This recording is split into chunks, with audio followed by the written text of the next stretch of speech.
Sir இருங்க sir, நீங்க அடுத்துதான் சார். சார் டைரக்டர் கூப்பிடுறதா சார் நீங்க? சார் நீங்களும் பூக்கி மூட்லயே இருக்கீங்களே சார். ஸோ வந்து கேண்டி சாக்லேட்ஸ் நிறைய பேர் சாப்பிட்ருப்போம். பட் இது பூக்கி ஸ்டைலில் இனிமே இந்த சாக்லேட்டே வந்து பூக்கியாக நம்ம வந்து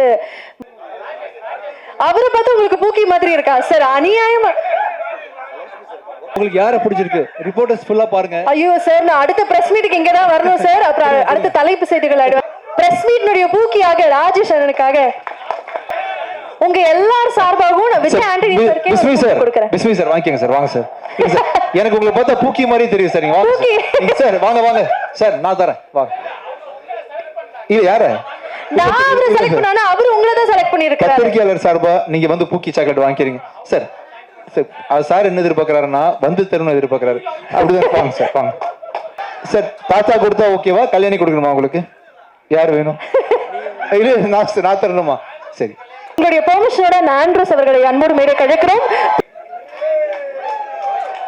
ஏன் உங்களுக்கு இந்த மவுஸ்னு சொல்ல முடியுமா? ஒரு நிமிஷம் பேசுங்க. ஏதாவது உங்களை பத்தி சொல்லுங்க ஆடியன்ஸ்க்கு. இல்ல சும்மா ஏதாவது சொல்லுங்க. இல்ல சார், சும்மா சொல்லுங்க. உங்களை எல்லாருமே ஆண்ட்ரூ ஆண்ட்ரூன்னு சொல்றாங்க, எதுக்காக சொல்றாங்க?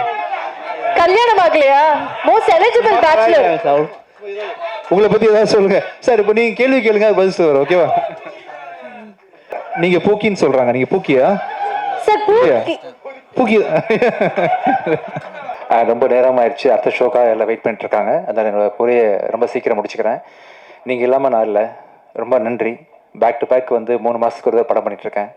இன்னும் அதிகப்படுத்தலான் இருக்கேன். நிறைய புது இயக்குநர்கள், புது நடிகர்கள், புது லிரிசிஸ்ட் நிறைய பேர் இன்ட்ரடியூஸ் பண்ணி நிறைய பண்ணலான்னு, உங்கள் சப்போர்ட்டோட பண்ணலான்னு முடிவு பண்ணியிருக்கிறேன். இந்த விழாவோட நாயகன் கணேஷ்க்கு வந்து மிகப்பெரிய வாழ்த்துக்கள். அவரை நான் கேமராமேனாக அறிமுகப்படுத்த நினச்சி ரொம்ப பெருமைப்படுறேன். சலீம் அப்படின்ற படத்தோட கேமராமேன் வந்து கணேஷ் சந்திரா. அதுதான் அவரோட முதல் படம். அதுலேயே வந்து எவ்வளோ, அது என்னோட ஆக்சுவலாக விஜய் ஆண்டனி ஆஸ் ஹீரோ 2வது படம். அந்த படம் அவ்வளோ பெரிய பிரம்மாண்டமாக அமைஞ்சதுக்கு முக்கியமான காரணம் வந்து அவர் ஒளிப்பதிவு. ஸோ திருப்பி அவர் வந்து டேரக்டராக அறிமுகப்படுத்த ரொம்ப பெருமையாக இருக்குது. கணேஷ், உங்களோட உழைப்பு வந்து உங்கள் ஸ்க்ரீனில் தெரியுது. நான் சொல்ல வேண்டிய அவசியம் இல்லை. இங்கே பார்த்தவங்க எல்லாருமே அதை பற்றி கண்டிப்பாக புரிஞ்சுப்பாங்க. இன்னும் ஒரு வாரத்தில் வந்து மீடியா எல்லாமே உங்களுக்கு கண்டிப்பாக பாராட்டுவாங்க. இது தொடர்ந்து நீங்கள் நிறைய படங்கள் பேக் டு பேக் பண்ணணும். இப்போ வந்து ஒரு கல்ச்சர் இருக்குது. இயக்குநர்களே வந்து கதை எழுதி அதை டைரக்ட் பண்ணணும் அப்படின்றது ஒரு கல்ச்சர் இருக்குது. கேரளாவில் மட்டும் அது வேறு, ரைட்டர்ஸ் வேறு, அண்ட் அதை வாங்கி வந்து டேரக்டர்ஸ் படம் பண்ணுவாங்க. ரைட்டர்களோட ஆதிக்கம் ரொம்ப அதிகமாக கேரளா இண்டஸ்ட்ரியில் தான் இருக்குது. அது தமிழ் இண்டஸ்ட்ரிக்கு வரணும். இப்போ தமிழ் இண்டஸ்ட்ரியில் நான் வந்து ரொம்ப பெருமையாக அறிமுகப்படுத்துகிற ஒரு ரைட்டர் வந்து புதிய பிரதி. அவர் இப்போ இந்த படம் மூலமாக தான் அவர் தெரியும். அந்த படத்தை தொடர்ந்து நிறைய விஷயம் பருதிட்ட பேச ஆரம்பித்தேன். ரொம்ப ஆழமான அங்கேருந்து இங்கே வந்து உட்காந்துருக்காரு. அவர் வந்து 13 வருஷம் பத்திரிகையாளராக வேலை பார்த்துருக்காரு. அதுக்கப்புறம் தான் இப்போ ரைட்டராக மாறி இருக்காரு. ஸோ உங்களை எல்லாருக்கும் பெருமை சேர்க்கிற வண்ணம் கண்டிப்பாக அவர் வந்து பெரிய பேர் வாங்குவார் ஃபியூச்சரில். அண்ட் தேங்க்யூ பருதி. இது தொடர்ந்து நிறைய படங்களில் பருதி கூட பணியாற்ற போகிறேன். அண்ட் மேடம், ரொம்ப தேங்க்யூ மேடம். நீங்கள் பேசுகிறத நான் இங்கேருந்து உட்காந்து கேட்டேன். ஆக்சுவலாக என்ன சசி சார் சொல்லிருந்தார், எவ்வளோ ஃப்ளோவாக பேசுகிறாங்க, எவ்வளோ ஸ்டைலாக பேசுகிறாங்க. ரொம்ப நல்லா இருந்துச்சு மேம். ரொம்ப கேஷுவலாக மீடியாவை வந்து குடும்பம் மாதிரி அட்ரஸ் பண்ணுற விதம் ரொம்ப சந்தோஷம் மேம். எவ்வளோ பெரிய ஒரு ப்ரொடியூசர்ஸ் நீங்கள். ஆந்திராவில் அப்பாவை பற்றி நிறைய தெரியும் எனக்கு. அண்ணன்ட்ட பேசினேன். ரொம்ப சந்தோஷம். நீங்கள் இந்த படத்தில் இருக்கிறது ரொம்ப பெரிய பிளஸிங் மேம். இன்னும் உங்களோட சப்போர்ட் வந்து எங்களுக்கு தெலுங்கில் இந்த படத்தை பெரிய ஹிட் ஆகும்னு பெரிய நம்புகிறேன் ma'am. Thank you so much. And இந்த படத்தில் நிறைய பேர் இருக்கிறீங்க. Technicians Malavika sir, Gurukiran sir, பிரபு ஆர்ட் டைரக்டர், அது எல்லாருமே வந்து பார்த்தீங்கன்னா பிரியங்கா மஸ்தானி அண்ட் சத்யா. உங்களோட பெர்ஃபார்மன்ஸ்க்கு பெரிய ஃபேன் ஆகிட்டு சத்யா. ஆக்சுவலாக பிக் பாஸில் பார்த்துருக்குறேன். அண்ட் இந்த படத்தில் தான் ரொம்ப அருகாமையில் வந்து ஒரு ஆக்டராக நீங்கள் எவ்வளோ அழகாக ஜொலிக்கிறீங்க அப்படின்னு சொல்லி பார்த்தேன். உண்மையிலேயே நீங்கள் பண்ண ரோல் வந்து கொஞ்சம் கிரிட்டிக்கலான ரோல் தான். ரொம்ப மெச்சூர்டாக ரொம்ப அருமையாக ஹேண்டில் பண்ணிருந்தீங்க. ரொம்ப அதனால தான் வந்து நானே வந்து அந்த டேரக்டர்கிட்ட சொன்னேன், மாறன்ட்டு அடுத்த படத்தில் அவர் ரொம்ப காசு பண்ணணும் அப்படின்னு சொல்லிட்டு. ரொம்ப அருமையான பெரிய ஃபியூச்சர் உங்களுக்கு இருக்குது சத்யா. கண்டிப்பாக இதை தொடர்ந்து நிறைய படங்கள் வந்து சத்யா ஃபியூச்சரில் பண்ணுவார். ரொம்ப நான் பெரிய ஃபேன் ஆகிட்டேன் உங்களுக்கு. Thank you. And Ashwin, the way you handle your பர்ஃபார்மன்ஸில் ரொம்ப கேஷுவலாக ரொம்ப கூலாக ஹேண்டில் பண்ணுறீங்க. உங்கள் டைலாக் டெலிவரி ரொம்ப நடிக்காத மாதிரியே இருக்குது. ரொம்ப கேஷுவலாக பார்க்கும் பொழுது. Thank you so much for associating this movie. குட்டி, தேங்க்யூடா.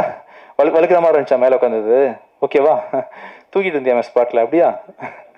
ரொம்ப குட்டி ஒரு சின்ன ரோல் பண்ணியிருக்காங்க, நல்லா இருக்குது. அண்ட் லாவர்தன் ஆஸ் யூஷுவல் நிறைய ப்ராஜெக்ட் நம்ம சேர்ந்து ஒர்க் பண்ண போகிறோம்.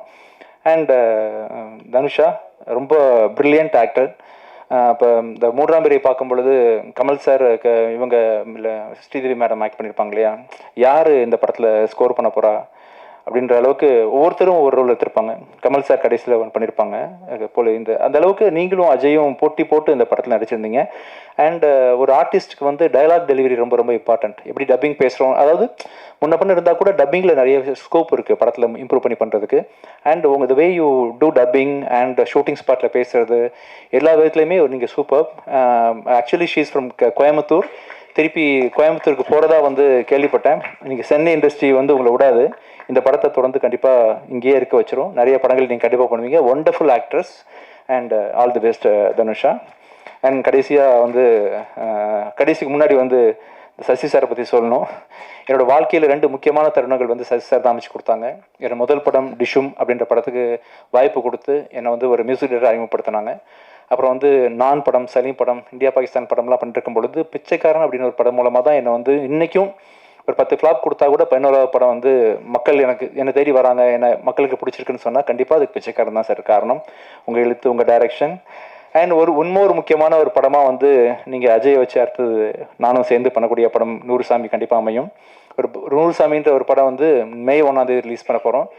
ரொம்ப அருமையாக பிச்சைக்காரன் 1 எந்த அளவுக்கு ஒரு கான்செப்டாக அமைஞ்சதோ அதே மாதிரி வந்து அம்மாவை பற்றின ஒரு படமாக சிறப்பாக வந்து நூறுசாமி வந்திருக்குது. Thank you so much sir for choosing us as everything. And ஃபைனலாக இந்த படத்தோட கதாநாயகன் அஜய் வந்து கடந்த ஒரு சின்ன வயசுலேருந்து தெரியும். பட் ஒரு ரீசெண்டாக ஒரு 6 வருஷமாக ரொம்ப கூர்ந்து கவனிக்க ஆரம்பித்தேன். வெரி பாசிட்டிவ் எனர்ஜி, ரொம்ப ஹார்ட் ஒர்க்கிங் பர்சன், ரொம்ப சின்சியர். அந்த ஒரு பெரிய ஒரு ஆக்டராக கண்டிப்பாக ஒரு ஹியூமன் பீயிங்காக வருவேன் ரொம்ப நம்பிக்கை இருக்குது. ஆக்டர் 2வது, ஒரு மனுஷனாக நம்ம லைஃப்பில் ஜெயிக்கணும், அது வந்து ரொம்ப முக்கியம்னு நினைப்பேன் எல்லா இடத்துலையுமே. அந்த விஷயத்தில் உன்னை பிஹேவ் பண்ணுறது, செட்டில் உன்னை பற்றி எல்லாரும் சொல்கிறது, இப்போ நீ இந்த பேசுனது எல்லாத்தையும் பார்க்கும்பொழுது கண்டிப்பாக ஒரு நல்ல மனிதனாக ஃப்யூச்சரில் வருவான்னு பெரிய நம்பிக்கை இருக்குது. அண்ட் நல்ல மனிதனாக இருக்கும்போது ஆட்டோமேட்டிக்காக இவங்கெல்லாம் வந்து உன்னை பெரிய ஹீரோ ஆக்கிடுவாங்க. ஆக்சுவலாக அதுதான் ஃபஸ்ட்டு. ஸோ டேரக்டர்ஸ் எழுதுகிற ஸ்கிரிப்ட் வந்து உன்னை நல்ல ஹீரோ ஆக்கிரும். நல்ல மனிதனாக இருக்கிறது வந்து இவங்களை வந்து மக்கள் மத்தியில் கொண்டு போய் சேர்த்துரும். All the best. இந்த படம் ரொம்ப நல்லா வந்திருக்குது. வர February 13 ரிலீஸ் ஆகுது. இந்த படத்தில் மியூசிக் டைரக்ட் பண்ணுறதுக்கும் எடிட் பண்ணுறதுக்கும் வாய்ப்பு கொடுத்த டைரக்டர் கணேஷ்க்கு மிக்க நன்றி. Thank you so much. அண்ட் என்னோடய ஒய்ஃபு ஃபாத்திமா விஜய் ஆண்டனி, என்னோடய டீம், அவங்க எல்லா டீமுக்கும் தேங்க்ஸ் பண்ணுற மாதிரி என்னோடய ப்ரொடக்ஷன் டீம், சாண்ட்ரா, என்னோட நவீன், கம்ப்ளீட்டாக அண்ணா ப்ரொடக்ஷன் மேனேஜர் அண்ணாமலை, இவங்கெல்லாம் இல்லாமல் வந்து சத்தியமே இல்லை. நான் ப்ரொடியூசர்னு பேர் தான் போட்டிருக்கேனே தவிர்த்து ஒரு ஆணி கூட நான் எடுத்து வைக்கல. இல்லை, முழுக்க நவீன் தான் இறங்கி எல்லாத்தையும் பார்த்தது. கதையை சூஸ் பண்ணிட்டு நவீன் பார்த்துக்குங்கன்னு சொல்லிட்டு கொடுத்துட்டா போதும், எல்லாமே இன் அண்ட் அவுட் முடிஞ்சிடும். ஸோ வெறும் பேர் தான் என்னோட பேர். குடும்பம் மாதிரி வந்து என்னை பேக்கிங் பண்ணி எல்லாரும் தாங்கி தான் இந்த விஜய் என்டர்டைன்மெண்ட் கார்பரேஷன் இயங்கிட்டு இருக்கு. ஸோ மிக்க நன்றி. இந்த படத்தை வந்து ஜி டிவி Z5 வாங்கியிருக்கிறாங்க. இந்த படம் வந்து வர 13th அன்னைக்கு தமிழில் ரிலீஸ் ஆகுது. அங்கேருந்து ஒரு வாரம் கழித்து தெலுங்கில் பூக்கின்ற பேரில் ரிலீஸ் ஆகுது.